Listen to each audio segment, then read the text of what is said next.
Hotep, brothers and sisters. I said Hotep, brothers and sisters. It's good to see you. Welcome to the United African Movement's continuing African History Month program. It's good to see you filing in. I know we have some stormy weather. I know that for those of you who haven't been to a meeting recently, this is kind of early, but we're trying to start our meetings more and more on time. I told you we're moving from CPT to BPT, and very soon we're going to be functioning on APT, African People's Time. How many of you were here last week? How many enjoyed the program we had with Dr. Justice last week? Okay, good. Last week, our talk served as an introduction to a continuing series in which we're really exploring one topic. And that topic is how to organize and liberate our people. Our topic last week was mental health, and this week, continuing in that same vein, we're going to be talking about the war to control the African mind. I know a lot of you didn't think that such a war might be going on, but that's exactly what's going on.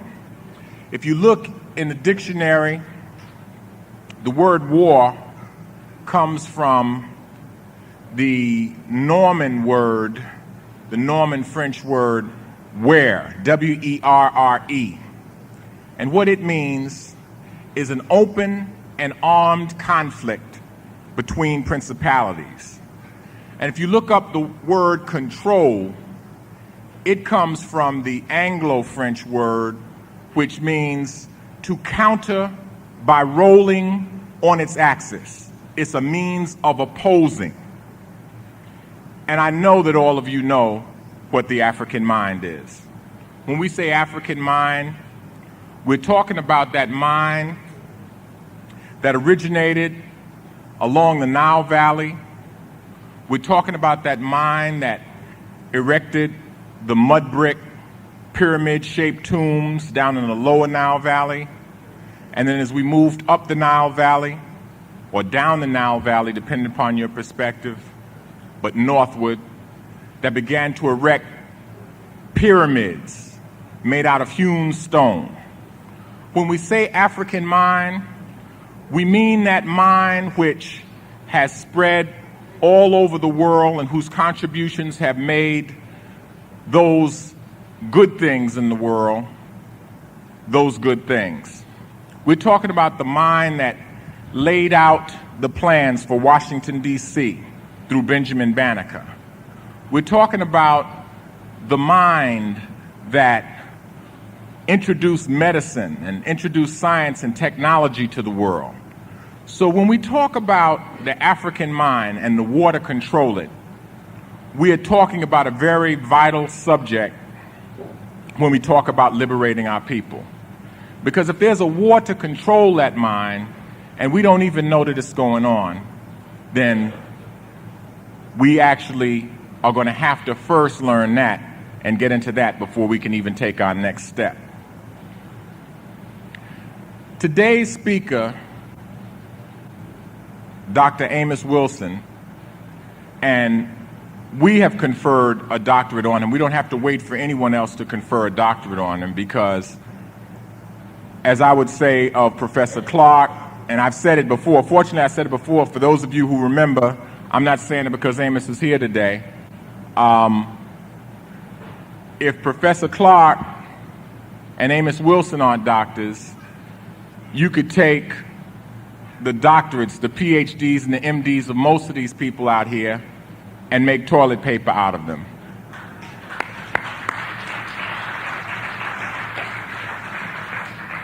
This brother's classic work, The Developmental Psychology of the Black Child, is a book that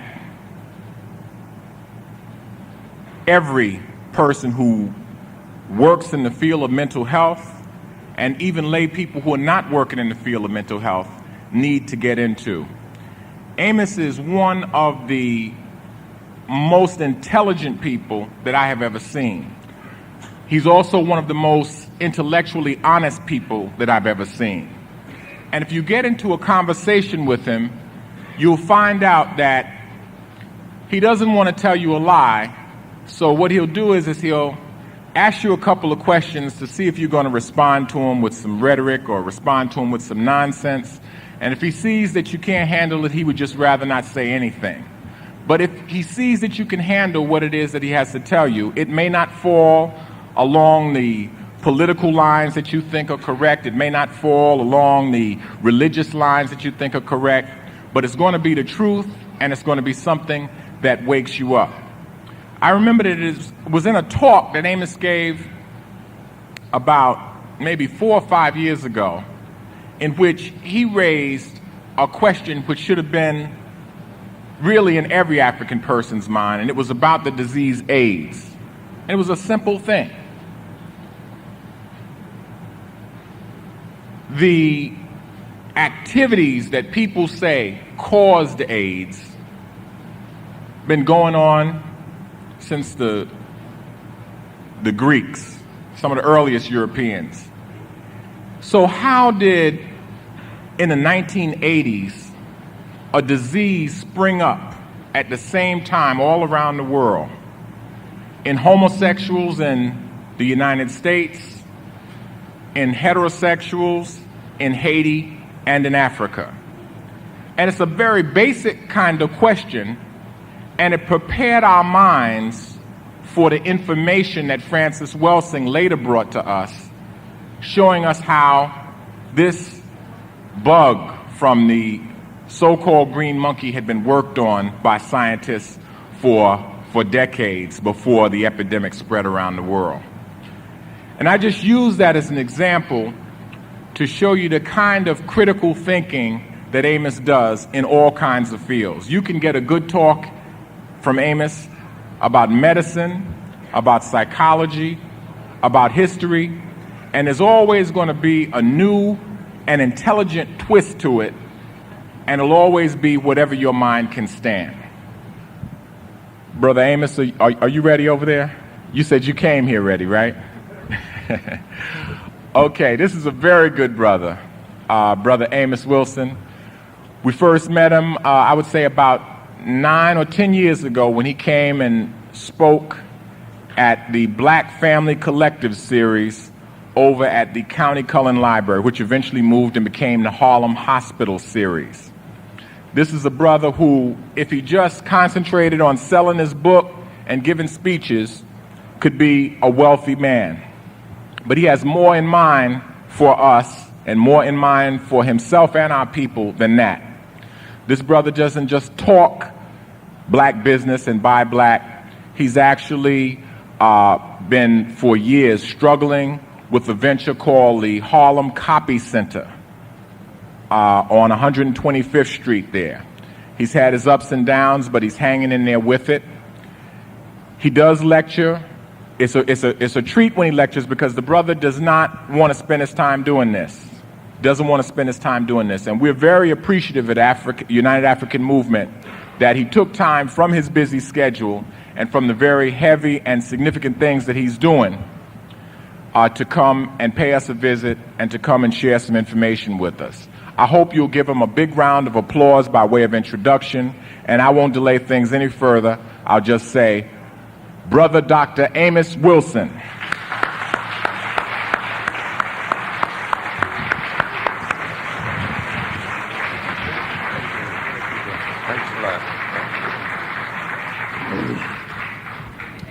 Thank you kindly. I'm very honored, and it's a pleasure indeed to be invited to share this bit of time with you. And of course, congratulate you in terms of the work you're doing and the support you're giving our brothers here. And I very much encourage you to continue. I hope, of course, I wasn't the cause of our lateness. We got caught up with some traffic on the train and had to even go back uptown and come back down again and catch a local. We're going to talk a bit today then about the war to control the African mind. In fact, I remember quite some time ago when I started out on the lecture circuit, I talked about war, particularly psychological warfare. And the idea being that we as a people have been subjected to psychological warfare for hundreds and hundreds of years. In fact, I talked about how we let the Europeans structure our history for us. I was in Newark last week when I tried to indicate there that culture is not only concerned or is not only about the behavior of a people, the habits, the dress, the dance, the language and customs of a people, but a culture has a time dimension.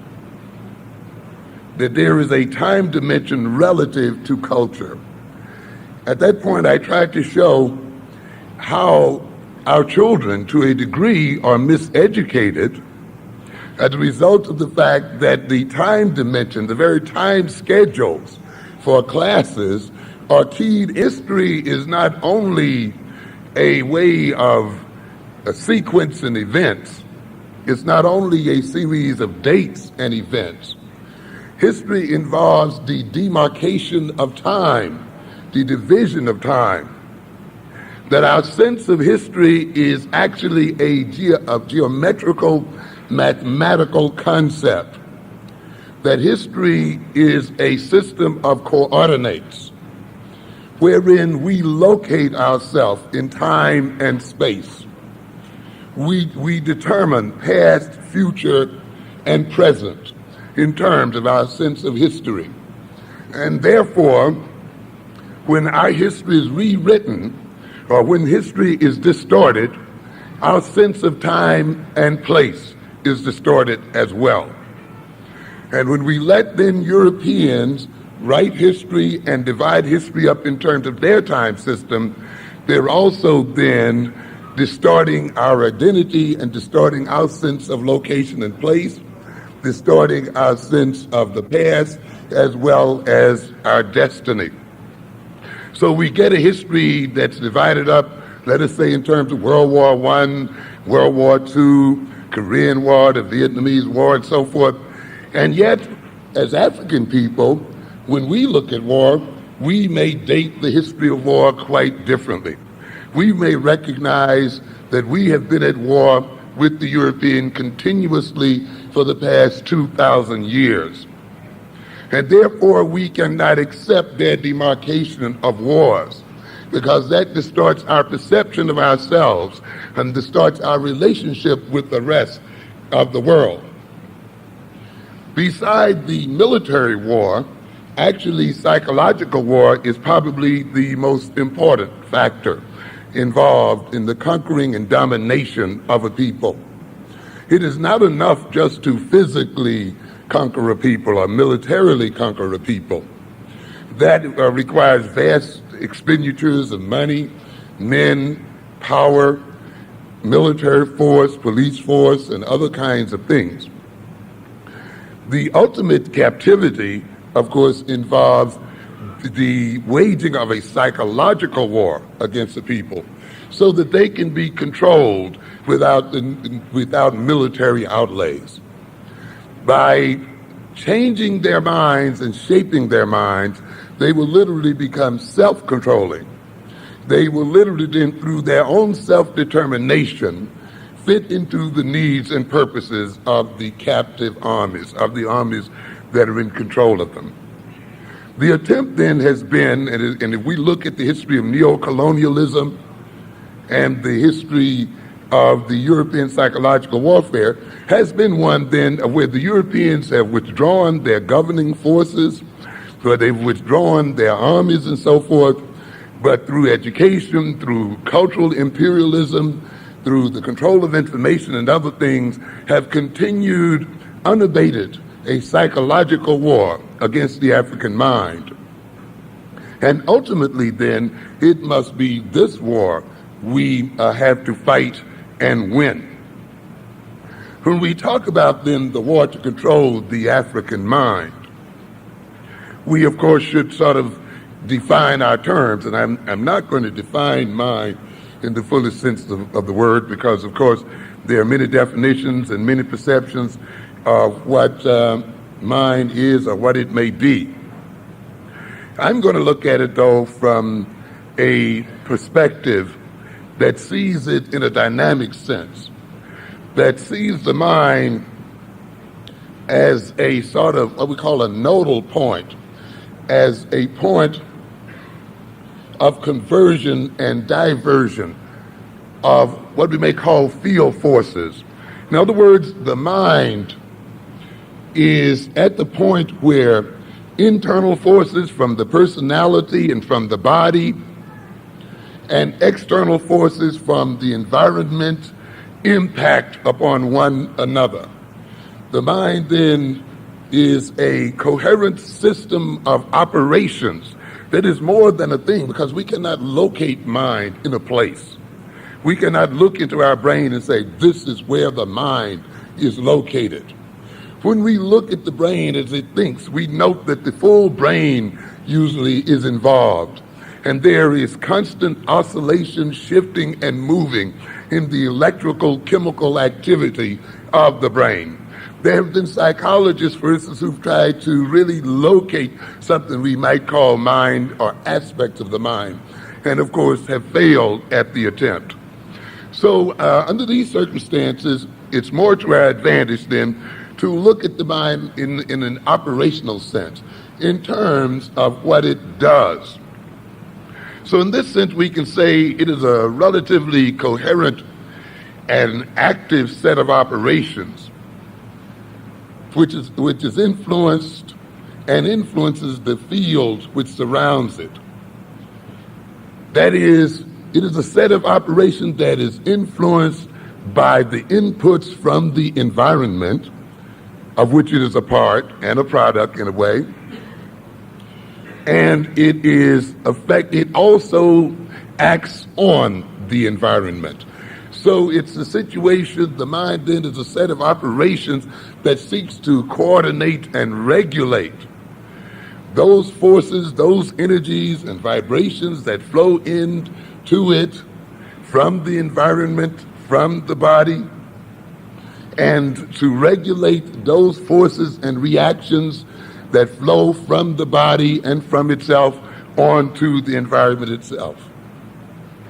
The mind, though, is not only then pushed back and forth by the forces that come into it from the environment or that push it from the inside of the personality or from the body, it is also self-controlling and self-regulating. One of the things and one of the supreme characteristics of the human mind is that it is self-aware. We are aware of our own thinking. That is, we can think and at the same time be aware that we are thinking. The human mind is self-reflecting. That is, it not only performs an operation, solves problems, it not only regulates those forces inside of itself and inside of the body, and seeks to regulate those forces coming into itself and into the body. It uses its own activities as a means of self-regulation, which means then that the mind can transcend itself. It can utilize the forces and the information coming from its own memory stores and from its own knowledge bases.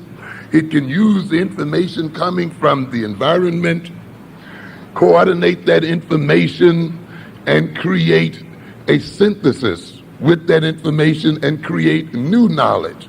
and use that new knowledge to transform itself.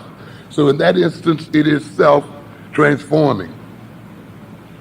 But let us get back to the basic premise of the mind, and that is the mind as being at the center of forces that flow in from the environment. It is the receptacle of inputs from the environment. Current perceptions and evaluations and moods and the geophysical, socio-psychological circumstances influence its operation. What do I mean by that? I'm simply saying this, that the very physical environment in which we exist influences the operation of the mind. And of course, we shall see as we proceed with this lecture then, it is no wonder that the European seeks to control the very living physical circumstances under which African people must exist. That these very physical circumstances themselves help to shape and mold and influence the operation of the African mind. I often tell my students that we not only live under certain conditions, but the conditions we live under live in us. We not only then live under certain conditions, those conditions become a concrete part of our minds, and those conditions speak through our mind and through our behavior. That is one of the reasons often in listening to people talk, looking at them behave and dress and so forth, we can get a good idea from where they come and get a good idea of under what circumstances they have perhaps lived. We can get a good idea of their educational and social background. So then when we live in an environment, we not only exist there, the environment begins to live in us and literally uses our body as an instrument of its expression and uses our mind as an instrument of its expression. Why do you think then that the Europeans' chief tool against the African mind and against African people is that of physical separation, is that of redlining our neighborhoods and seeing to it that those neighborhoods are too often deteriorated and declining in nature? Those neighborhoods ultimately are reflected then in the mental operations of African people. Not only then is the mind biased and influenced and molded by the very physical environment in which we exist, but of course it is influenced by what I call the socio-psychological environment in which we exist. That simply means that our mind is shaped by the nature of the people we live among. This is what I mean. By the nature and character of the human interactions we have in daily life. I often tell people when you move to a neighborhood or you buy a house, you're not only buying a house, you're buying a neighborhood. You're buying a set of people. You're buying a set of relations. And of course, one of the reasons why people want to move when they are concerned with the rearing of their children is not only so that the children may exist in more pleasant physical surroundings, such as a house or such as a neighborhood, but to also change the human associations of their children, recognizing that these associations, the relationships with neighbors and others, will also influence the character and mental development of their children and the personality of the children. So the mind is like a vast computer. It operates on its inputs. And a common statement in computer technology is garbage in, garbage out. And in a sense then, the computer reflects its input. And as we shall see momentarily, it is through the nature of the inputs in the African mind that the European seeks to control that mind, to create its character and its structure, to create the personality of the African individual. The mind is not only then controlled and biased and distorted and influenced and shaped to a degree by its circumstances and by its surrounding and environments. It is also, of course, influenced by what is referred to as its teleological perceptions. What do we mean by that? We simply mean the mind's view of its future, the mind's view of its destiny. We not only live in terms of our past experience and in terms of our current circumstances, we also live in terms of what we expect to happen in the future. I've often admonished our audiences that in rearing our children, we not only must rear them in terms of current circumstances or past circumstances, we must rear them in terms of the future. And it is very important that we have a view of the future and a long-term view of the future. When we look at our present circumstances as African people, and when we look down the road at the future, we should quickly recognize that the tasks of the African child are not the same as the tasks of the European child. And this is a very important percept, and it is hooked into education and into so many other things. Because we often hear black parents say, I want my children to have the same education as the white children. And of course, I rail mightily against these archaic concepts, such as same education. We must get rid of that concept. Equal education is another concept that we should get rid of. They are destroying our minds and our ability to form a true education for our children. I've often indicated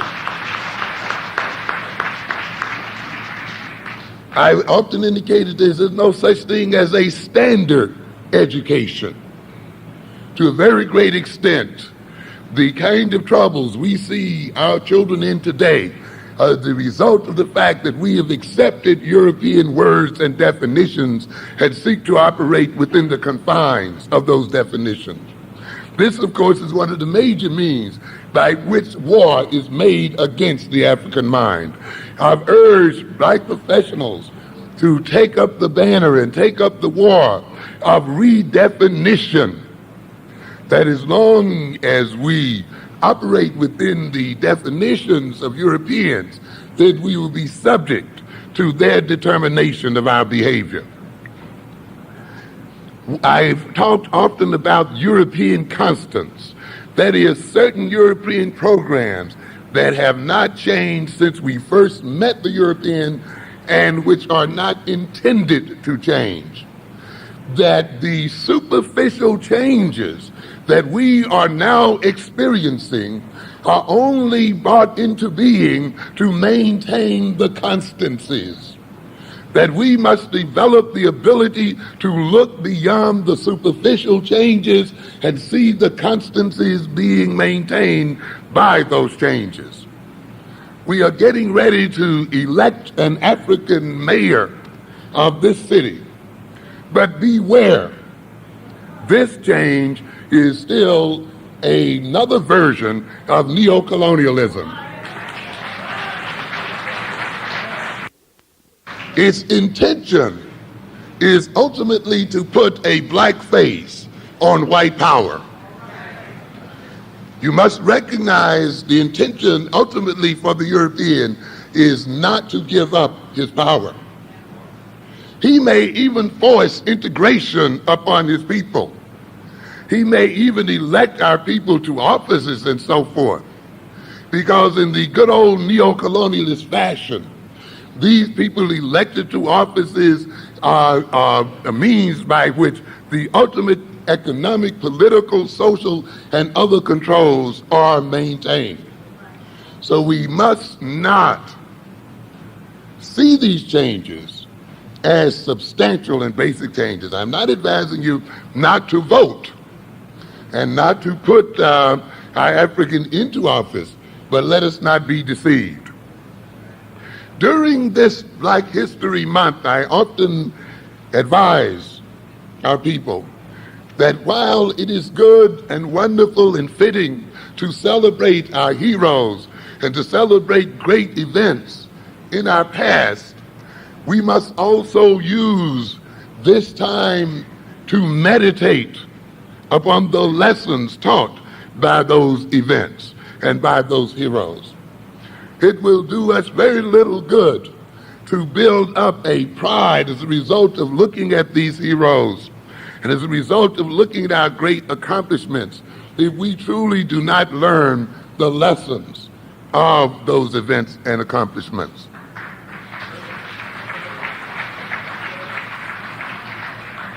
We must recognize that in a way we are now undergoing a second Reconstruction period.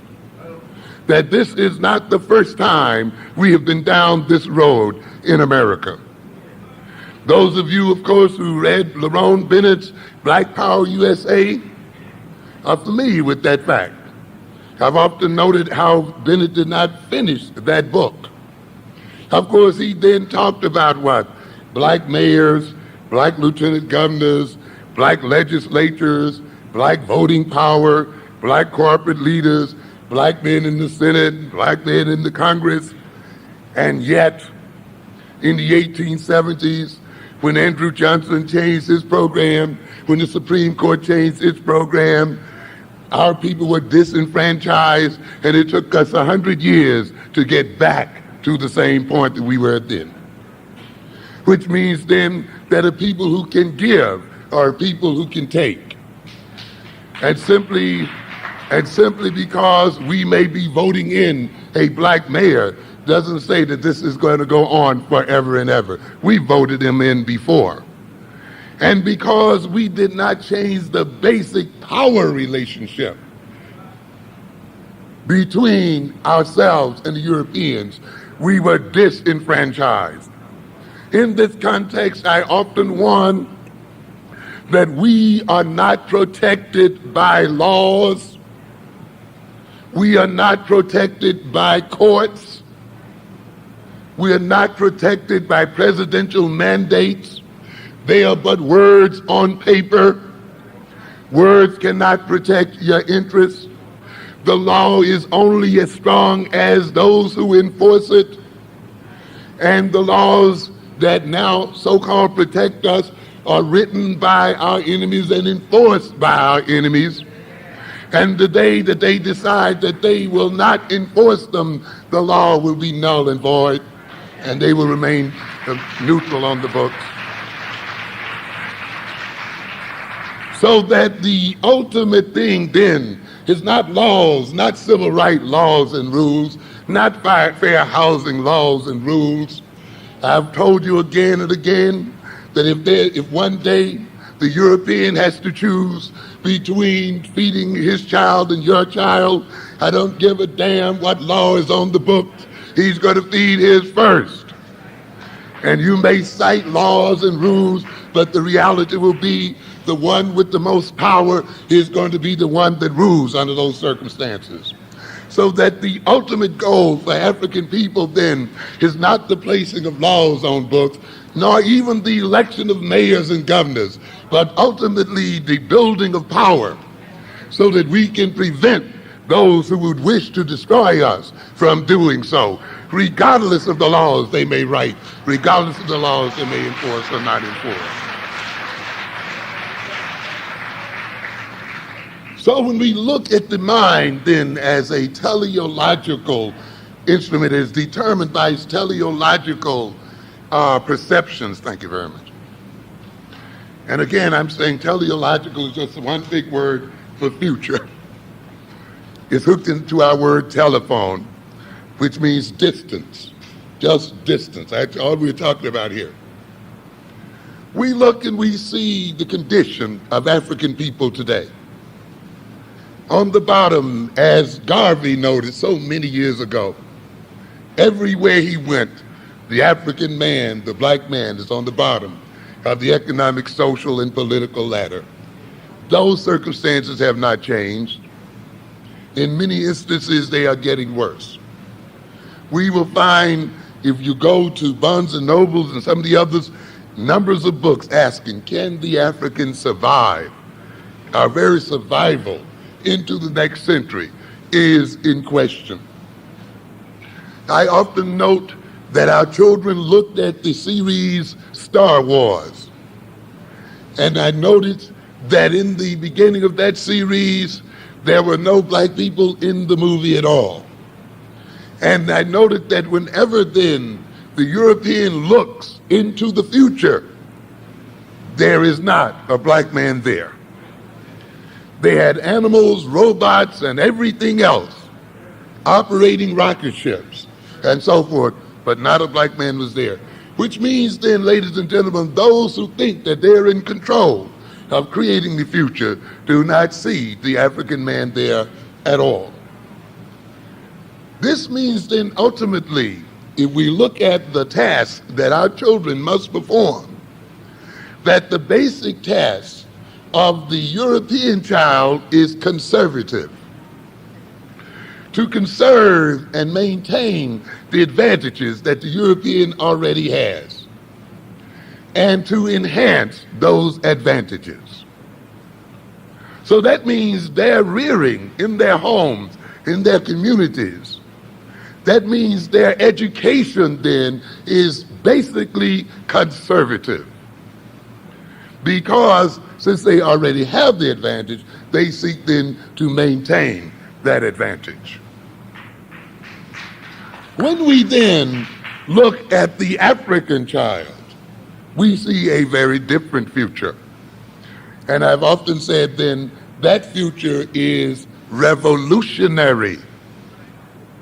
Given the condition that our people are in today, our education cannot be then conservative. If we are to save our people from starvation, if we are to remove our people from the bottom of economic, political, and social ladders, then we must overturn the current orders of the world.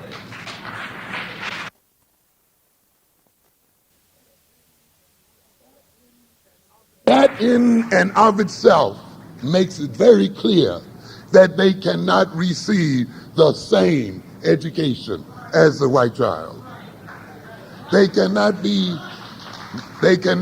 reared the same way the white child is reared, because they have very, very different tasks to perform. It is when we recognize then the future task that our children must perform, and when we reflect on that task, we then use those future tasks and knowledge of those future tasks to reorganize our present circumstances, to reorganize the schools, to reorganize our relations one to the other, to reorganize our perception of ourselves, and yea, even to reorganize our history, because history is alive and history is present. As I pointed out in Newark of last week, history is the present and history is the future. In European systems, we have a linear approach to the world, an approach that makes one believe that history is something that is left behind. History is something that can be forgotten. No, ladies and gentlemen, history is never left behind. In the human mind, the history is now, and in the human mind, the history is present. For the future is made of things that were made in the past. Without past, there is no future. And so we must then see. So the Afrocentric view of the world is nonlinear. It is one that sees past present and future as simultaneous. And we must recognize this factor. Our knowledge of our history and our perception of our history is intimately tied up with our knowledge of our future and our ability to determine that future. To forget history and not to operate on history is not to control the future. Therefore, we will see then those who wish to control the African mind seek to control our perception of the future. The mind then is not only influenced by its inputs, but of course is influenced by its own native characteristics. It uses the sum of its currently available intellectual, emotional, and behavioral characteristics, and it brings those characteristics to bear on its environment and to affect its adaptation. It uses then its own potential powers. The control of the mind and related personality, their characteristic functioning and relationships to the world and self-perception is significantly achieved through the manipulation and the quantity and quality of inputs, through the structuring of its environment, through the manipulation of reinforcements and experience, and the control of its perceptions and interpretation of these perceptions, and finally through the feedback from its output. Let us make it simple.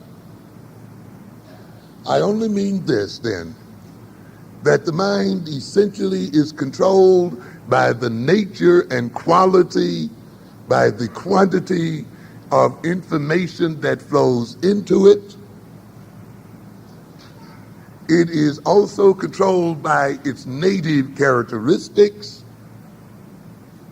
by its thinking characteristics, by its reasoning characteristics, by its current mood state, by its current perception of itself and of the individuals, by its current perception of the environment, and it is also controlled by its expression, by its output. That is, when we express something and when we act upon the world, we look at the effects of our acting upon the world. How the world reacts to our action reflects back on our mind, and our mind is often changed and biased as a result of what we call the feedback mechanism. So then this gives us a basic insight then into how one controls the mind. You can manipulate the mind then in terms of manipulating the information that goes in it. And this is another one of the European constants I often talk about that is hidden behind what is apparent change, and that is the European control of information, which I'm sure you as an audience are very familiar with. We are still fighting to get the videotapes of the court scene on like it is, or on TV, period. You're still fighting to get other information that you have in the Tawana Brawley struggles and other struggles on the public television. The Europeans, of course, are manipulating that information. Despite your election of mayors, despite your elections of governors, and so forth, the European still intends to control the nature of information that is available to the African mind. And since this mind operates on the basis of information fed to it, then the control of information by Europeans is an attempt to control the nature of the African mind. I was very happy at the time when the City Sun made a major coup in terms of the Tawana Brawley case. That was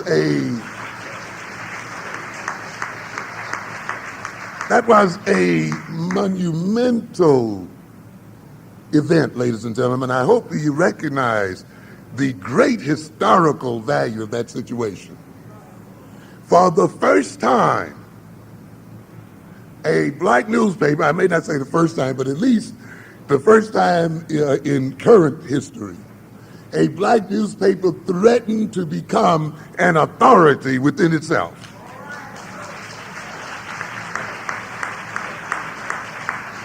And African people began to look at a source of information created by themselves as the source of authority and not a European instrument.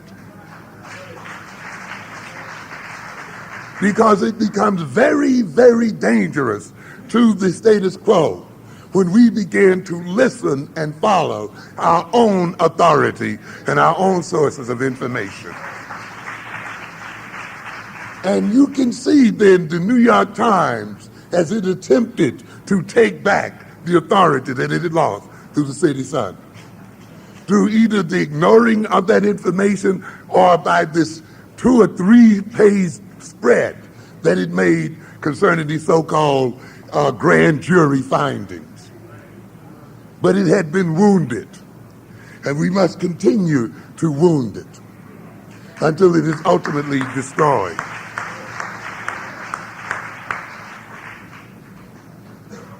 Information is controlled, and I often talk to college students about this. One of the constants that still remains with us and that is intended to remain is what I call the control of the domain of discourse. What does it mean? It only means the control of what it is that is important to talk about. The determination of what is worth talking about, what is worth learning. The European seeks then to control this domain of discourse. What is news?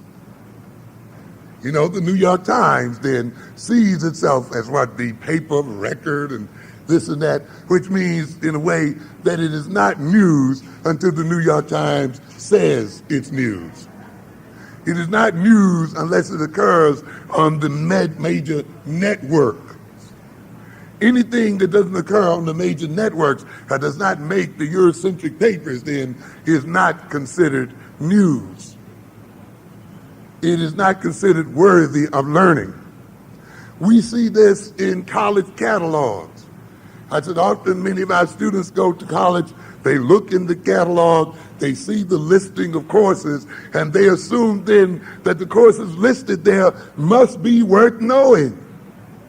If they are not worth knowing and studying, then they wouldn't be in the catalog.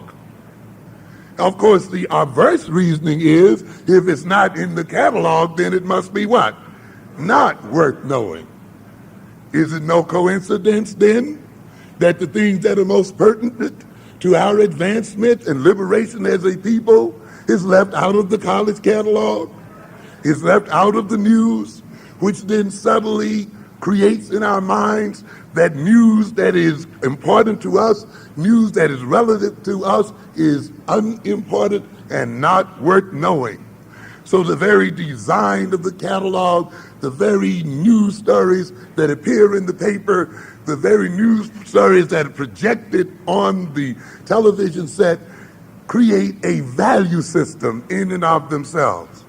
And the very fact then that certain things are called news and other things are not, then biases information and ultimately biases the very nature of our minds. And ultimately, it biases the very characteristics and capacities and abilities of our minds to operate on that information and future information. The mind also then has some, I wouldn't say innate characteristics, but at least innate potentialities. Those potentialities such as reasoning, logical thinking, critical analysis, comparisons, contrasting, evaluative stuff, these kinds of things, calculating, weighing, measuring, looking at cause and effects, looking at relations, abstracting. Those characteristics are the very operation the mind uses to operate on the world itself, to operate on information, to transform information, to synthesize information, to store information, to compare information, to use information that is ultimately projected in behavior and ultimately projected on the environment.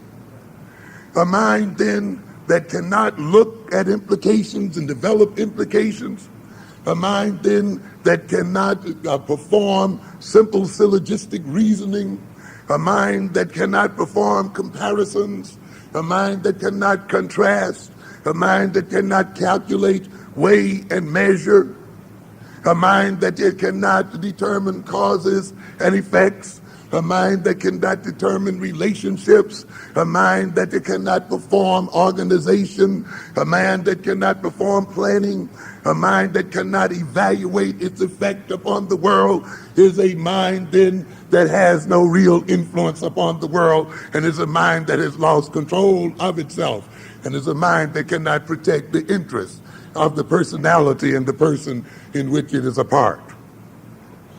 This type of mind, this type of structuring is the result, to a good extent, of the nature of the inputs of the mind. And is the nature then, as I said earlier, of the kind of conditions under which the mind operates and lives and exists. One of the reasons then our children have problems often in their thinking skills and reasoning skills. As a side here, I'll say for a moment that we as people can only be in the condition we are in as a result of being robbed of our common sense, as a result of being robbed of our thinking skills, as a result of being emotional and not reasonable, so that our behavior can come under the control of reason and logic, under the control of critical analysis of possibilities and probabilities. It is necessary for the European, in order to control the African mind, to emotionalize that mind. And if you'll note the ads on TV and radio and the other propaganda appeals to which we are subjugated time in and time out, are designed to speak directly to the emotions, not to the rationality of the individual. You can only hypnotize an individual once you get around his critical analytical thinking. And the African then is often emotionalized as a prelude to his behavioral manipulation. So then, it is no accident that our children are placed within certain schools, or as I said earlier, that we are forced to live under certain psychological and physiological circumstances. For it is supposedly in the schools and in the institutions that these inherent characteristics and potentialities of the mind are developed. It is supposedly in the schools that thinking skills and reasoning skills and comparative skills and implicative skills and other skills are trained and developed in the mind, so that the mind then can operate autonomously and independently in the world and bring then the world under its will and under its subjugation and protect the individual in the environment and, if necessary, from the environment. But a thinking black man and woman is a dangerous black man and woman.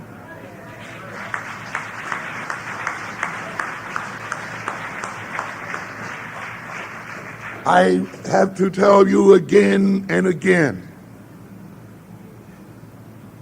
that all of the institutions of the society, I don't care whether you're talking about the family institution, the so-called criminal justice institution, the so-called religious institution, the health institutions, the educational institutions, the economic institutions, all of them have one thing in common, and that is maintaining European domination.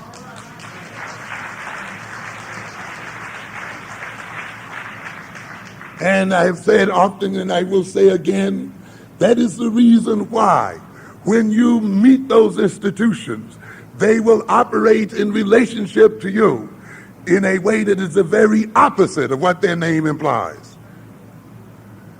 And I've said again and again that the church will often send you to hell, that the economic system will keep you poor, that the health system will keep you sick, that the justice system will met out injustice. How else can it maintain the European power if the institutions don't do it?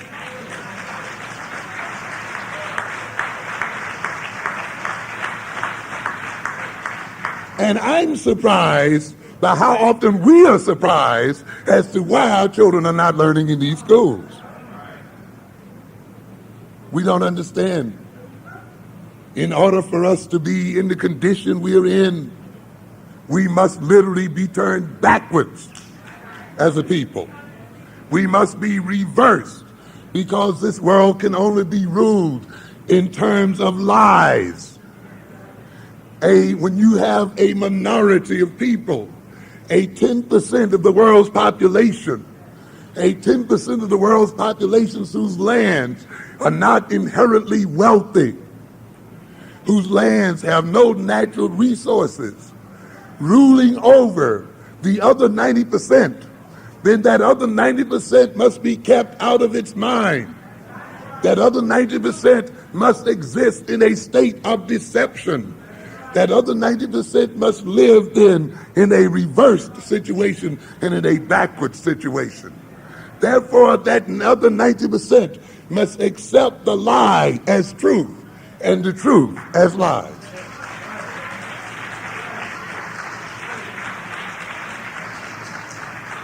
I've said that the major differentiation between Eurocentrically oriented psychology and Afrocentrically oriented psychology under oppression is that it is a political necessity that the black man be out of his mind.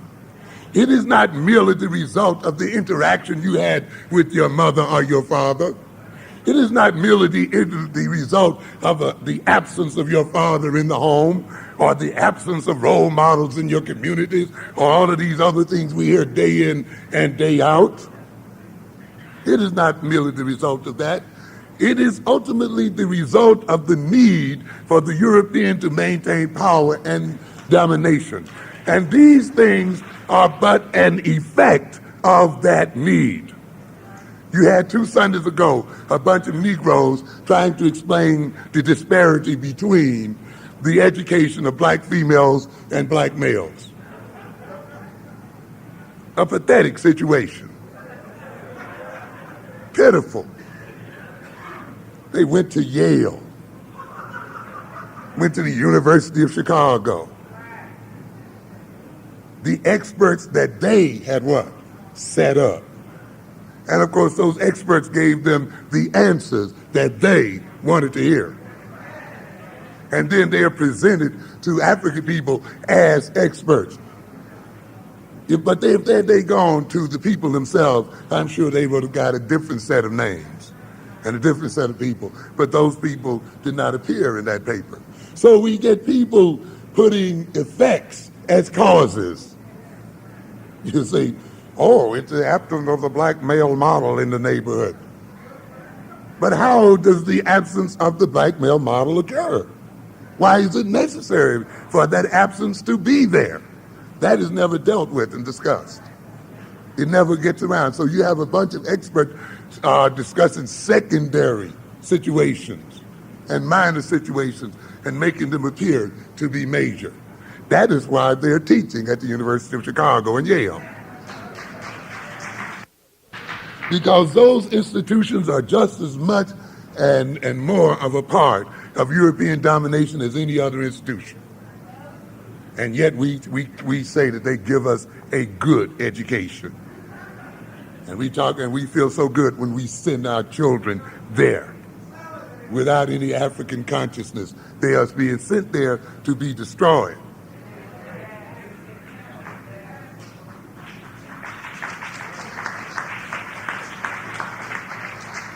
So then we have to then look at the schools, because it is in the schools, it is in the colleges and universities that the black man and woman, the black child, the black boy and girl must be taught to be dumb. That is the purpose of the schools. Let us recognize it. If the European can only exist to the extent that we are not in control of our common sense, that we are not in control of our identity, that we are not in control of a shared collective activity level, if the European can only exist and dominate as a result of the fact that we are not in love with ourselves and with our people, if the European can only be in control as a result of the fact that we have not fully developed our technological thinking capacities and the ability to concretize those capacities, then why do you think those abilities and those personality characteristics are going to be taught in European-oriented schools? It doesn't make any sense. The European is not going to teach his enemy to overthrow him, and yet some of us think that that will be the case. There is hardly any African in the world that is ever given a European education. You know, we hear some people talk about, well, that he has a white mind, or he thinks like white folk. Black people are not taught to think like white folk. You can sit in the white university as long as you want to. You'll never be taught to think like a white man. You can even learn the same thing in terms of course content as the white boy and girl, the white student. You can learn it even better. You can come out summa cum laude, and you still have not received a white education. No, sir, you get a Negro education no matter where you go in the system. I wouldn't complain. I often tell people, you know who thinks more like a white man? If you want to use those terms, I'm putting those in parentheses. Afrikan. Yeah. Yes. How do we say that? Because you see, if you're taught to think like a white man, like white people, you want your own nation. That's what white folk want.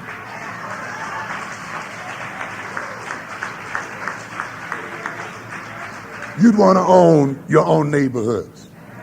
That's the way white folk think. You'd want to control your own economy.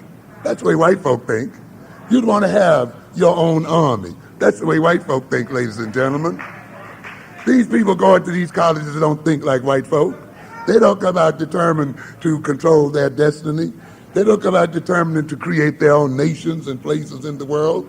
They don't come out determined to control military strength and economic strength and other strength. They are coming out the same way their slave great-grandparents came out. That is, to be servants, and to be highly educated servants.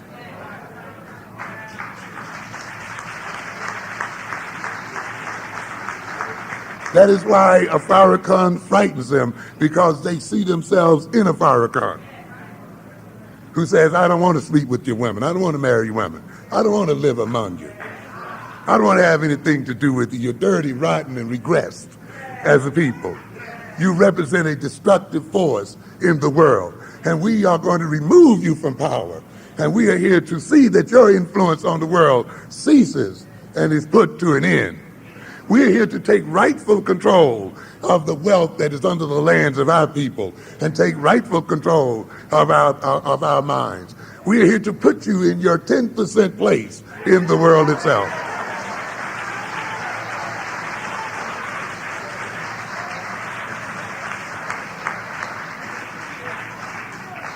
They see that. Where are you getting that kind of education? In the Yales and Harvards? And yet, ladies and gentlemen, that's the only kind of education that's worth anything. I've often said there that the function of education is not to get jobs and all this other baloney you hear every day. Secondary. The ultimate function of education is to secure the survival of a people. What good would it do you to know computer engineering and all the other stuff if you can be blown away at any moment by another people? If you're manipulated by another people? If the other people continue to maintain the instruments and the power of production? What does it mean to have knowledge when AIDS can be let loose on the African community and destroy our communities? Knowledge is not enough. Knowledge must be welded to purpose. It must be welded to a sense of peoplehood.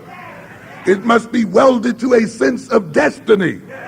And that is when it becomes protective of a people. You may fill your head with knowledge and skills all you want to, but you can be destroyed by AIDS and all other kinds of germs and all other kinds of warfare and lethal weapons and all other kinds of controlled instruments that the European has in his power. Until that knowledge and education is welded to a sense of nationhood, you are not receiving a good education at all. And therefore, a good education must be measured in terms of the degree to which it protects your survival and interests as a people, and not otherwise.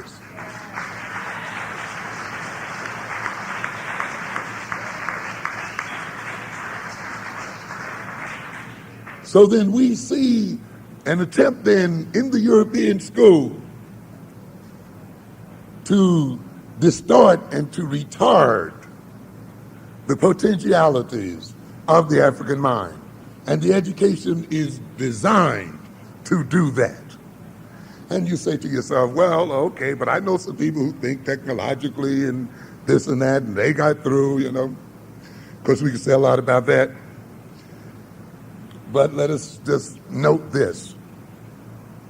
Sure, you know some people who are very important at NASA, who have made great instruments, perhaps that have flown out on the space shuttle and all of this kind of stuff. Great. But look at the nature of that knowledge and look to where that knowledge is applied and to whose benefit it is applied before you get too happy about it. The chief thing that happens when the African person educated in Eurocentric schools does manage to maintain a mathematical mind, a highly logical, brilliant mind, is often that mind is alienated in the sense that it is permitted to maintain its logical and other functions only at the price of separating that individual emotionally, socially, and culturally from his or her people. So that the knowledge and skills cannot be used in the interest of the people, but in the interest of the enemy. As we often say, when one is alienated so that one's capacities and ability can only be used for whose benefit? The benefit of aliens. That's the source, of strangers, of people other than ourselves. That is the reason why I've said often that the more degrees we get in business administration, the fewer businesses we have to administer. That is the reason I've said often that there is almost a monotonal relationship between the number of blacks and African Americans receiving degrees in economics and the number of Korean businesses on 125th Street. It's no strange coincidence then that as we get more and more MBAs out here, we get more and more Korean businesses on 125th Street. Isn't that a strange situation? Paradoxical, but it's really not that paradoxical. We've noted here now that on 125th Street, there are approaching 70 Korean businesses on that street. You try to name me 20 black ones on that street. And yet there are 95% of the people on that street that shop on that street are black people, African Americans. Where are the MBAs? Where are the PhDs in economics who went to the Wharton School of Finance? Where are those people with their knowledge? Because the knowledge is alienated, it cannot work for African people. It can only work for the other people. So don't be so proud of yourself because you might have gotten through MIT and you may be a mathematical genius.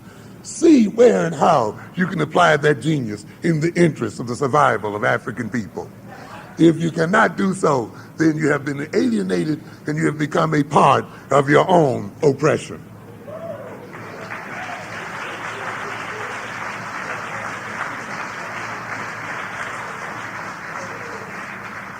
So we can see then this mind is controlled by the nature of its inputs.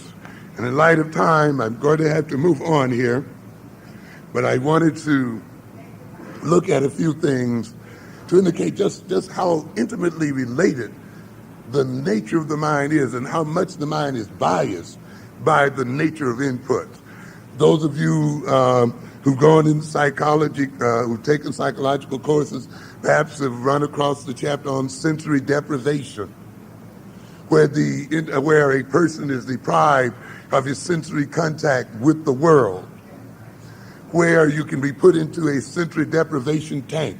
Some of you might have seen the movie last week, a couple of weeks, I think it was last week or so, called Altered States, where and that movie, of course, is based on current psychological research, where people are put in tanks and where the environment is made to reduce their sensory input so they can hear little or nothing, they can feel little or nothing, they often lose sense of their own body. In a sense, try to imagine what would happen if you lost your sense of hearing and if you lost your sense of sight on top of that. And in addition to that, you lost your sense of touch, you lost your sense of smell, you lost your sense of taste, you lost even the sense of feeling your own body. When you get into that state, then your mind begins to do peculiar things. A similar state to that is a state that we undergo each night when we sleep and dream. Dreaming is a form of hallucinating, wherein as we shut down our senses and connections to the external world, the mind, in a sense, is left to run free, and it creates then its own world. And those of you who've undergone nightmares and other kinds of dreams can see that that world can be fantastic and amazing. And sometimes it can be so vivid until you don't know that you're out of reality until you wake up. And you can confuse then the hallucination that the dream represents with reality. And often then people who are put in these desensitization tanks or sensory deprivation tanks must get out immediately or soon thereafter, because they start hallucinating, they start having strange feelings, their mind starts playing tricks on them and so forth, and it becomes a punitive experience. It means then that the mind maintains its balance and maintains its characteristics and maintains its consciousness and control of its processes by the connections that it maintains with the environment and by the quality and nature of inputs into it. And if these are distorted, if these are cut off, if these are biased, if these are evaluated in the wrong sort of ways, if these are put in the wrong context or different contexts, the mind reflects this biasing and distortion and qualitative changes. And we must then recognize that when we let another people write our history and let another people furnish our information We letting other people interpret reality and define reality. We have been letting that other people determine to a good extent the character and the operational nature of our minds. That is why, of course, Black history, African history has been written the way it is written. And I'm going to come back to that in a minute. I just want to look at another thing for a quick second. Some of you may get a chance to read the introduction to Michael Hutchinson's Mega Brain, which is a very fascinating book. And so, of course, those of you in psychology have run across some of that information before. He talks about a series of experiments there that are classic in psychology. Those experiments, of course, was done with the old classical rat, but they are of some interest. A psychologist back in the 1920s noticed that some rats were better at running mazes than other rats. And of course, what he did then was to select what he saw as maze bright rats and maze dull rats, separated those rats and had them reproduce so that he developed a genetic strain of smart rats and dull rats. You see, by continuing to reproduce, they then passed on the genetic characteristic of brightness or dullness as far as mazes were concerned. An interesting situation here again, trying to control the breeding characteristics of rats. And of course, that's not too unfamiliar in our own history, the controlling of breeding characteristics. A number of psychologists then wondered if these rats, the bright rats and the dull rats, run the mazes differently, do they then have a different chemistry, brain chemistry? And I'm emphasizing this chemistry because often we think that words are just sounds. And I try to get across again and again that words are more than sounds. Words are physical. Words are caused physical changes in the brain. Each time you hear words, each time you perceive something, each time you experience something, chemical, electrical, and other changes take place in your brain. There are physical changes that occur in the brain itself. So these psychologists reason then that if these rats are dull and if some of them are bright, then they must have a different brain chemistry.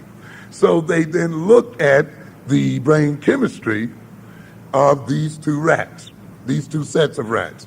And they noticed then that these rats had differing levels of a brain enzyme referred to as acetylcholinesterase.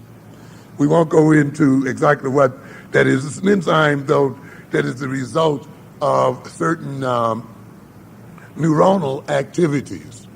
An enzyme that controls the effects of various other chemicals on the neurons themselves. Each time we behave, each time we think, there is a transference from one nerve cell that makes up our brain of a chemical to another nerve cell. And this chemical, when it impacts upon the receiving nerve cell and on receiving hundreds of thousands of nerve cells, has an effect on the way we behave, have an effect on what we do, on how we think and how we feel. There are other chemicals that are necessary then to control these effects. So acetylcholinesterase is one of those chemicals then that turns on and off, or that regulates then the effects of those chemicals that are passed between neurons and that are ultimately responsible for learning and other forms of behavior. These psychologists then found that the rats with higher levels of acetylcholinesterase learn better than those with low levels. The maize bright rats had higher level of acetylcholinesterase than maize dull rats, so that their very brain chemistry was different. Now, the psychologist then went on further to reason that if the brain chemistry between bright rats and dull rats is different, can we then manipulate the chemistry of these rats and the brain chemistry of these rats by manipulating the environment of these rats? So, of course, many of you are familiar with this then. What these psychologists did were to place 3 groups of rats from the same genetic background. Let us say they took the maize bright rats, one set of rats who had the same genetic potential, put them in 3 different environments, in a so-called standard laboratory environment, in a so-called impoverished environment, and in an enriched environment. They then, after placing these animals in this environment, and remember now they have essentially the same genetic potential, they're all maize bright rats. After placing them in these different environments, it was noted that the chemistry in the brains of these rats reflected the environment under which they existed. In other words, those rats which started out on an equal basis genetically, who had been exposed to the enriched environment, where they had greater challenges, greater stimulative challenges, where they had a varied environment and so forth, had higher levels of acetylcholine esterase than the other rats that were raised in the standard environment and raised in the impoverished environment. In other words, the very chemical nature of the brain was regulated by controlling the very environment and the very sensory input into the brains themselves. The very nature of the inputs from the environment in which those rats lived determined the chemical nature of their brains.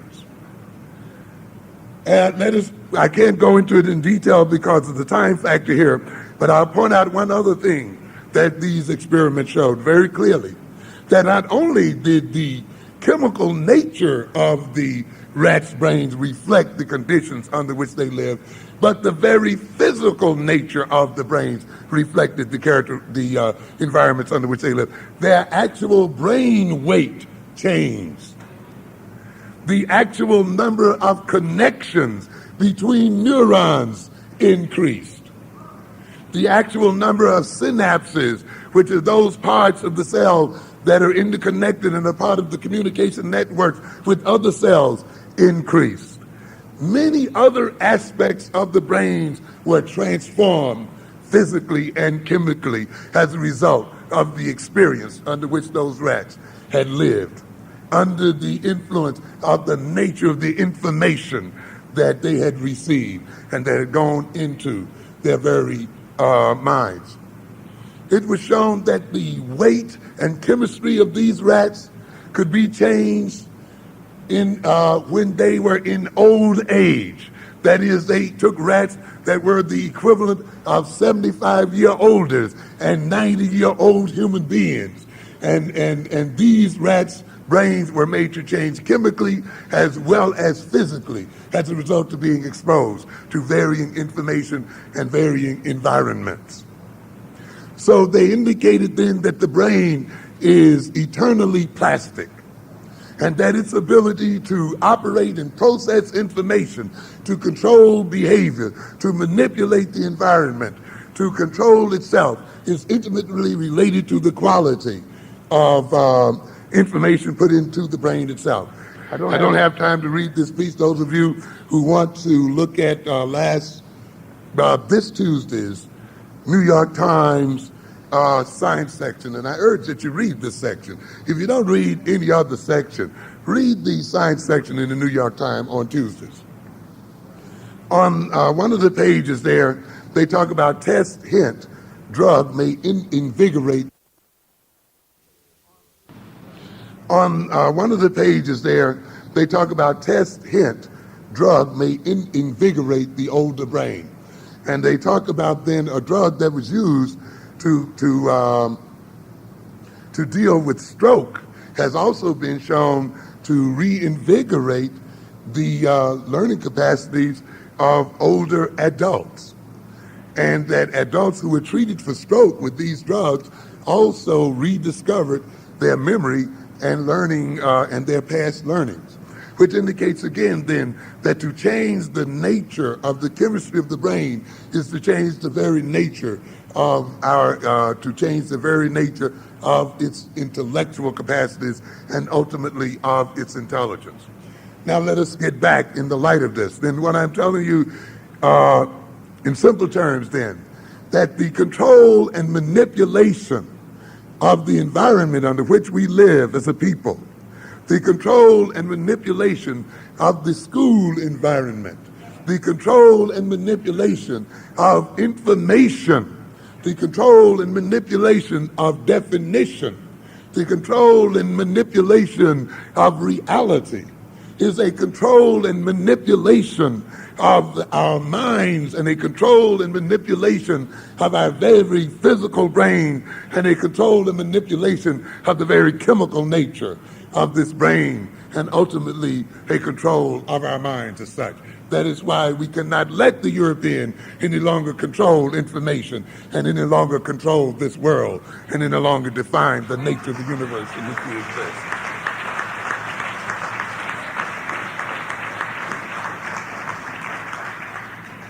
Let us look then at the writing of African history.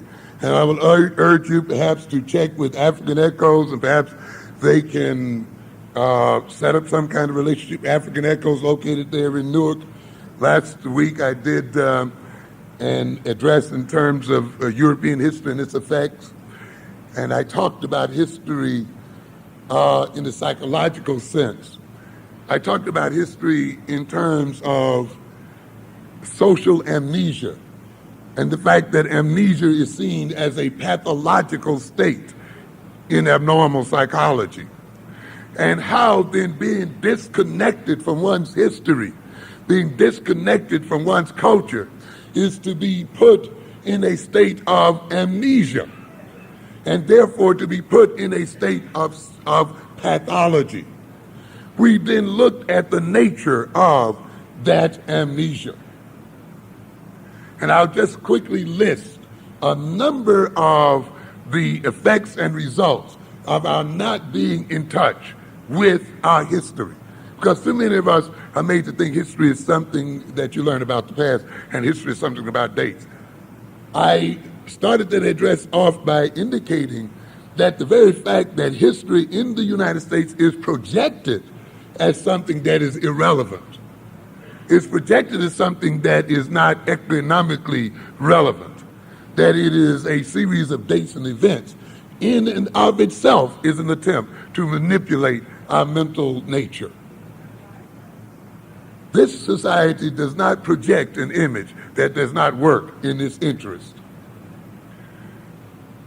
Russell Jacoby, in the book called Sociamnesia, stated, exactly because the past is forgotten, it rules unchallenged. I tried to demonstrate in that address last week that simply because you forget your history, simply because you don't know your history, does not mean you have escaped its effects. As a matter of fact, it is more effective to the degree that you're ignorant of it. It is the absence of knowledge of history that permits history to more effectively control current behavior. That the African youngster in school today is more effectively controlled by the slave experience of African people because that youngster does not know of that experience than otherwise.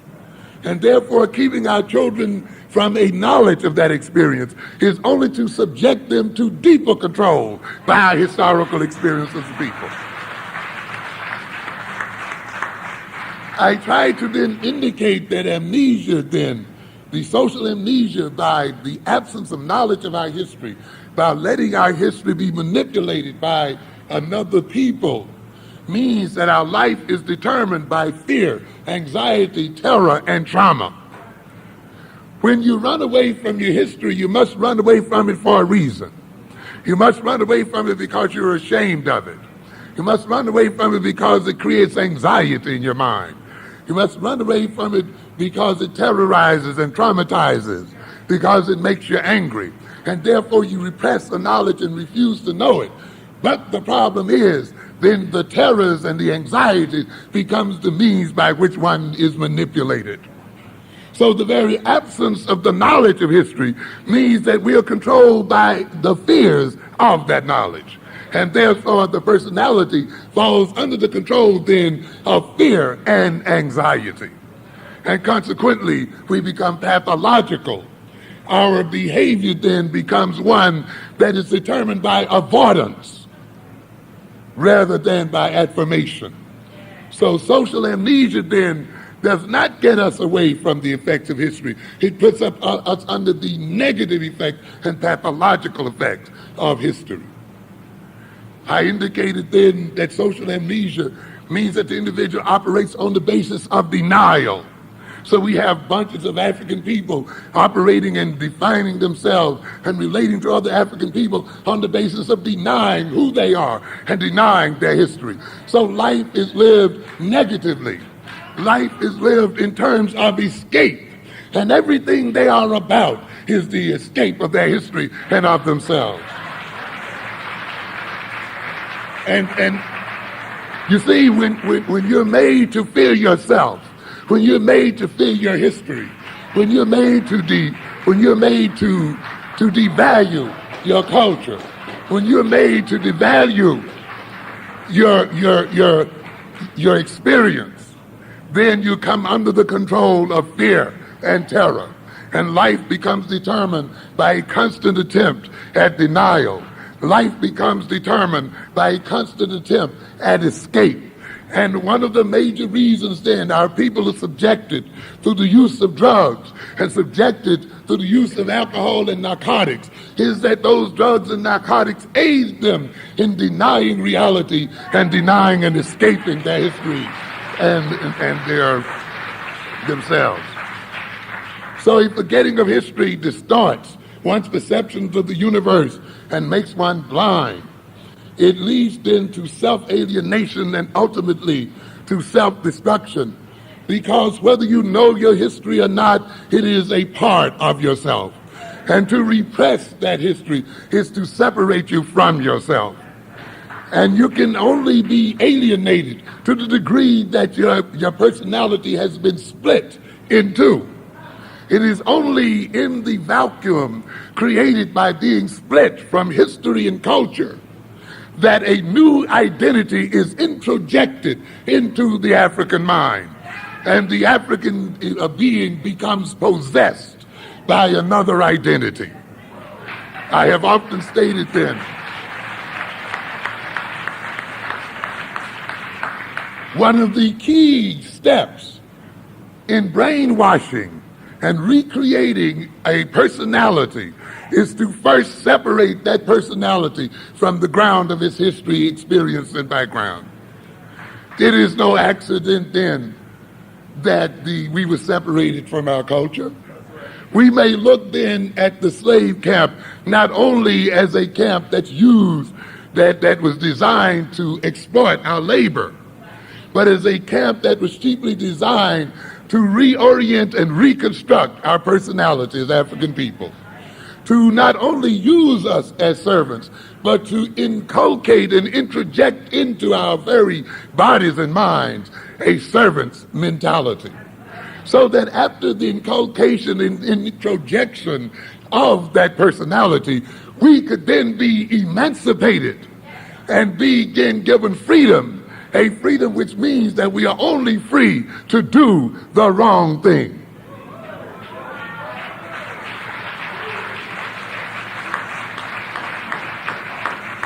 We are given a freedom of choice because the mentality has been set up in such a way that we will always make the choice that works against our interests. And it's been designed and set up that way. But in order for that to occur, we must have first been separated from our African identities. And an emptiness and a vacuum created so that we could suck in the new identity, and that identity then could take control of our bodies.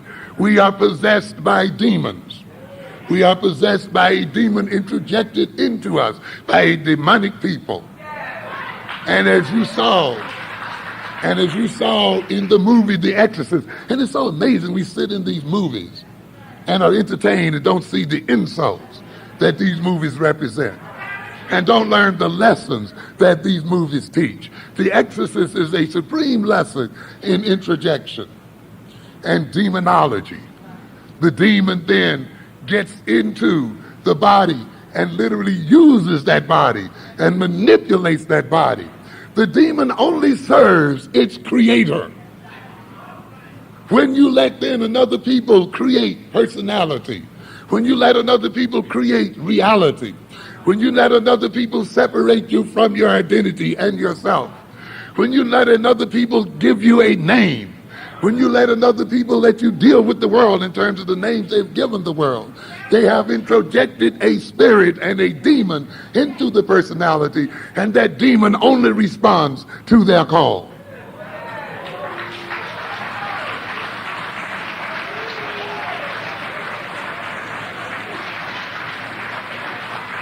The very appetites of that demon, the very tastes of that demon, the very thing it desires are those things which abuse the body in which it is a host and destroys the body. It hungers for unhealthy things. It hungers to take destructive things because it has no concern about the body it inhabits. Its purpose is to work against that body and to use that body in service of its masters and of its creators.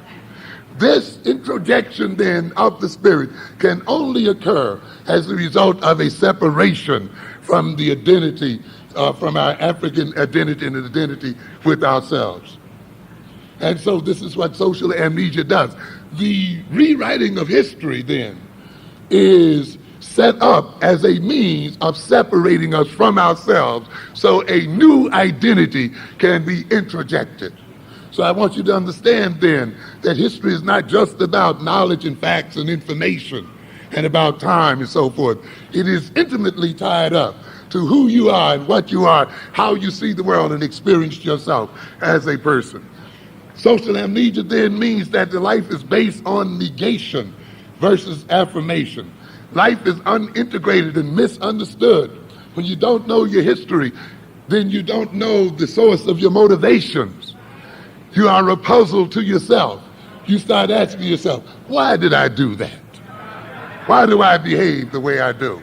Or you hear some of us say, why do we act like we do?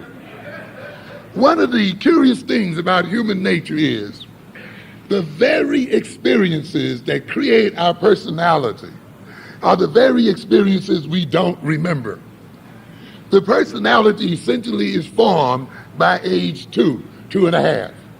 How many of us can remember in detail the experiences we had from birth to 2.5? And yet it is those experiences during that time period that pretty much makes us who and what we are as a people. So then our absence of memory of that period does not mean that that period is not manipulating and controlling our behavior as a people.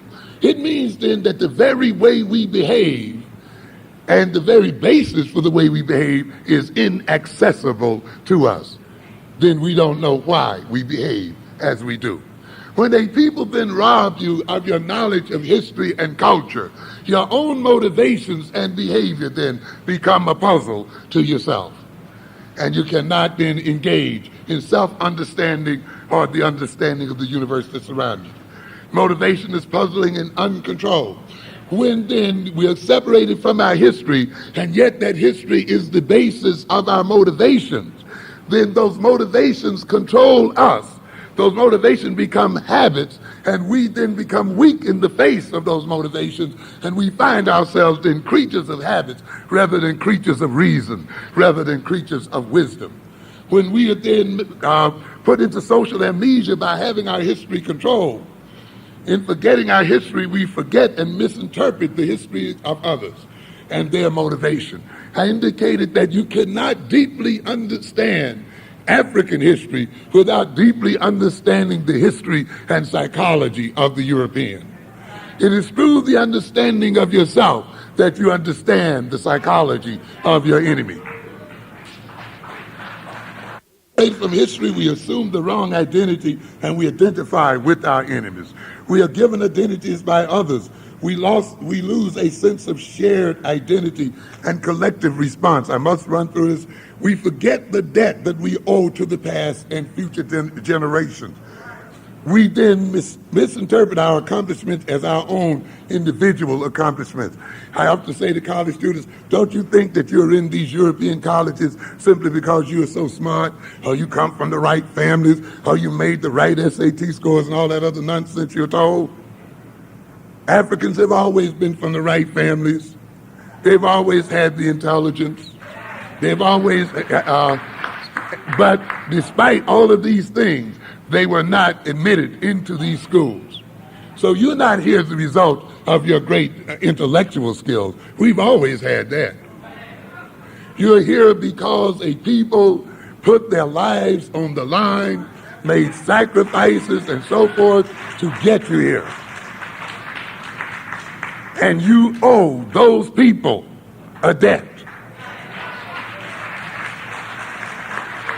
But without a knowledge of that history, and without a knowledge of their sacrifice, and with this bogus view that you're here because you're smart, you then do not repay that debt.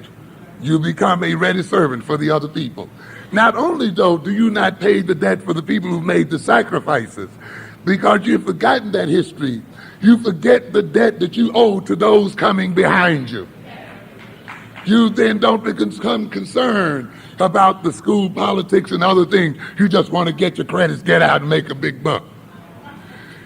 When then these schools decide that they want to put you out, it will be those same people you must call on to keep you in. Therefore, you cannot forget that history. We cannot plan for the future without a past. I talked about this situation, and I wish I could talk about it today, of where people were hypnotized and their past was removed, and the behavior that occurred as a result of having their past removed. The psychologists then told them they had no future, and they had a different behavior. The psychologists then told them that they had no present, and a different behavior occurred. What are we saying then, ladies and gentlemen? The manipulation of history has concrete results on behavior, has concrete effects upon the world. History, as I said earlier, is a grid. It is a set of coordinates by which an individual determines his place and position in the world and places himself in space and time.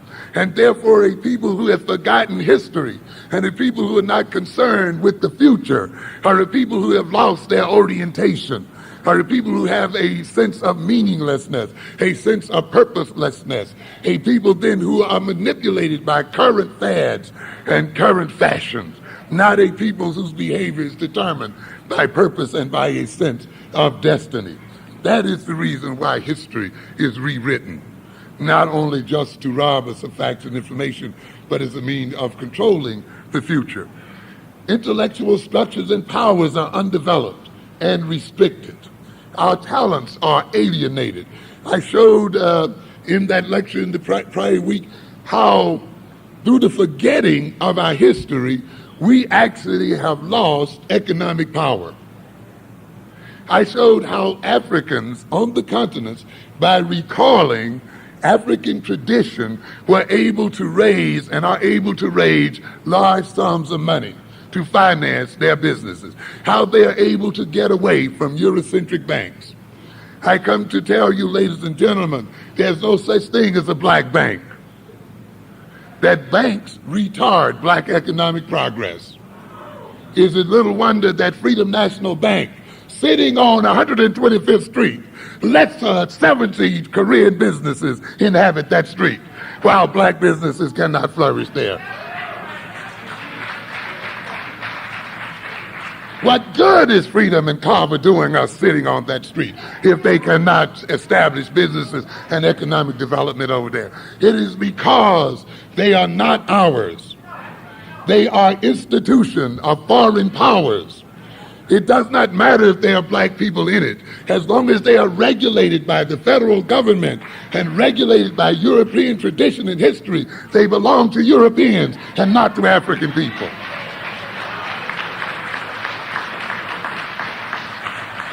And therefore you put your money in them, and that money is used to finance your enemies and to finance highways and to finance factories and to finance all kinds of warfare and other kinds of stuff going on in the world. And when you try to repair your house or your landlord tries to repair your building, you're redlined. So the very money that you put into the bank are not even made available for your own use.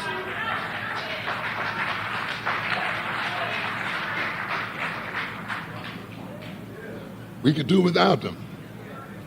We have to have our own banks that are not regulated by the federal government. And we can do it looking at African tradition. I showed where there were Africans in the Cameroons who were able to lend each other as much as $1 million a month by the knowledge of African tradition and African psychology. The African American, because he is amnestic about African tradition, even though he's the richest nation on earth, cannot use his wealth to create his own economic system. Don't tell me then that history is irrelevant to economic development. It is all a part and partial of economic development. Why do you think the people rob you of it if it doesn't work to their economic advantage? So we must look again then at amnesia. Amnesia means then an undiscovered self, an emptiness, a self incapable of self-understanding, a self that is incapable of understanding its own motivations, a self incapable of self-direction and self-determination, a reactionary self, a self that does not understand others or the world in which it exists, a fatalistic externalized self. Let's then wrap it up. I just want to show again, we're still talking about the theme of how one controls the mind by controlling input, by controlling the development of its potential characteristics such as reasoning and thinking and so forth, by controlling its outputs. Our children are destroyed, for instance, by the fact that when they make a brilliant answer, they are met with a stony silence, or they're not rewarded. The mind looks at that situation and says, well, when I make a brilliant statement, the teacher seems unhappy. The teacher seems uninterested. The teacher seems annoyed. Then I had better what? Stop making them. The mind then reflects back on itself and begins to make itself dumb, begins to turn itself off, begins to restrict its behavioral possibilities and retards its own development. The individual then becomes functionally retarded, in the sense that there is nothing organically wrong with the brain, but the person is behaving as if the brain has been damaged. When you let another people then be in control of the reinforcements, be in control of the A's and the B's and the C's, be in control of the scholarships, be in control of the various rewards, then those people then control the expressions of your children, and those expressions are fed back to your children's mind, and the children literally then recreate themselves in the image of those who control the reinforcement.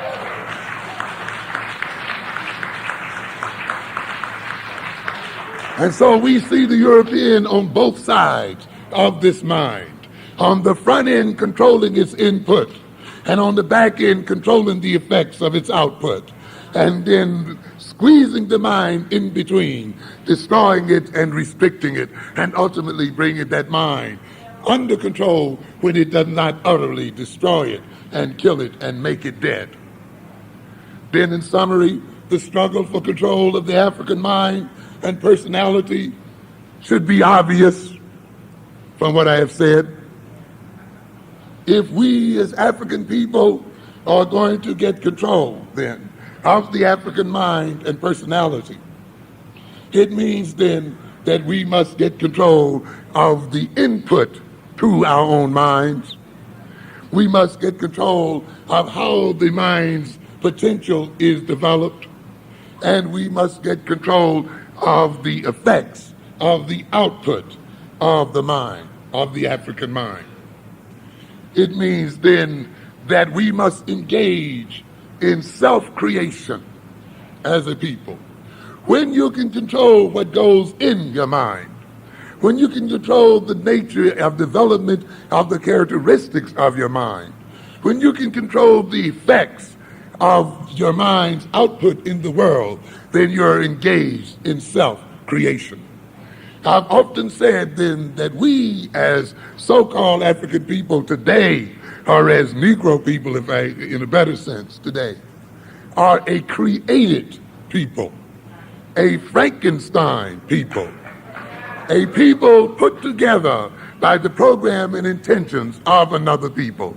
And it is as the result of another people having control over input, development, and the effects of output. We see it in the skin of rat, where that rat is put into a situation and its whole personality and capacities are controlled by having its situation controlled. What does that mean then ultimately, ladies and gentlemen? It means that we even move beyond a knowledge of history. We move even beyond a sense of pride, and that's wonderful, and those things are wonderful. We must ultimately go for the real goal, and that goal is power. That goal is real, concrete, solid power. The capacity to control. If, as I said earlier, the mind can be biased and distorted by the very physical environment in which one lives, then it means if we are to gain control as African people, we must control then what? The very physical environment under which we live as a people. If it can be controlled by the very nature of the information fed into the African mind, then if Africans are to gain control of their own mind, they must gain control of what? The information that's fed into that mind. If it is controlled by the evaluation of that information, by the very context of that information, then if we are to get control of ourselves, we must control then the evaluation and the context of that information. It means ultimately that we must control these schools in the profound sense of the word. I have said often, the education of the African child is education in search of an African rationale and in search of an African theory of education. One of the major reasons why we are caught in the confusion that we are caught in today about the education of black children is because we do not have an African theory of education. That African theory of education must come out of the organic ground of African experience. When you see then what your children have been robbed of, what kind of personalities must be missing in order for this society to be controlled the way it is controlled. When you see that it is necessary that thinking skills must be robbed from black children. When you see that it is necessary that the ability to identify themselves as African must be robbed from African children. When you see that it is necessary that these children do not like themselves and reject their history. When you see that it is necessary that they have problems loving their opposite member. When you see that it is necessary that they have problems in conceptual thinking and abstract thinking and so forth, you will then recognize what the curriculum of the education of your children must be. When you see then how these characteristics are robbed of the personality, and how it is accomplished, then there's an implicit educational program in that. Not looking at the way other people educate their children, not looking at the way they do it somewhere else. The education of children must come out of the ground and experience of African people. So don't tell me history is a set of events and dates and so forth. History is your very life. It is through the understanding of history that an educational theory is developed. Then you know exactly how long you want to teach. You know exactly what you want to teach. You know exactly where you want to go. You know you want to get rid of these standardized tests. You know you want to get rid of these reading exams. Who told you, as I say often, that your children must know the same thing at the same time, at the same point that the other children know it? To take these standardized tests and so-called achievement tests is a way of letting the other group determine the nature and content of the education of your children. You cannot say then that you've been through a slave experience, a Jim Crow experience, a scandalizing experience of your history and of your personality, and then assume that you can just throw your children in a Eurocentrically designed system and they are just going to come and learn the same thing at the same time that the other children learn. When are you going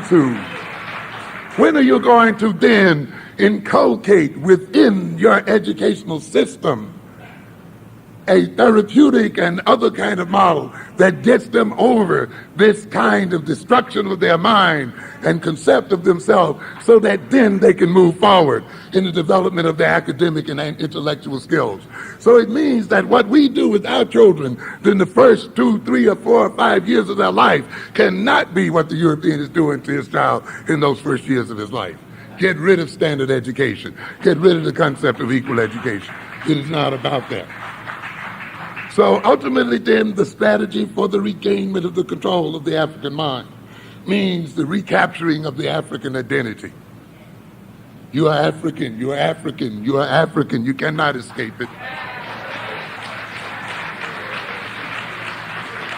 You can hide behind abstractions and all other kind of games, but you cannot escape it. That's at the very center of your intellect. Culture is not just the way people behave, not just the way people dress, not just the way people eat, not just the way people dance, not just the way people make music, not just a superficial history of a people. Culture ultimately is an intellectual tool. It is an intellectual structure. When a culture is passed on from the mother to the child and from the parent to the child, an intellectual structure is passed on to that child.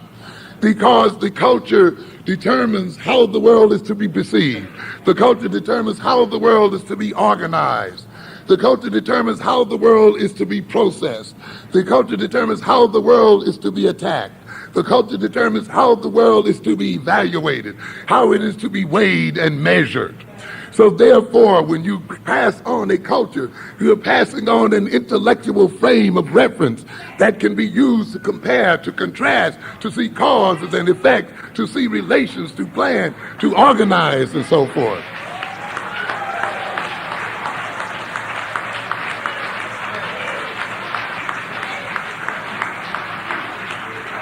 And therefore, when you rob your children of your identity, when you rob them of their history and rob them of their culture, you rob them of their minds.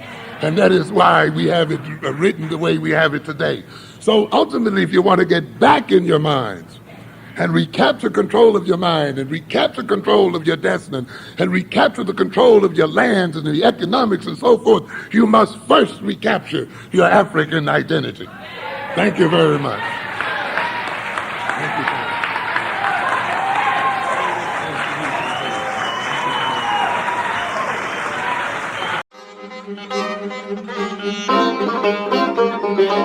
you.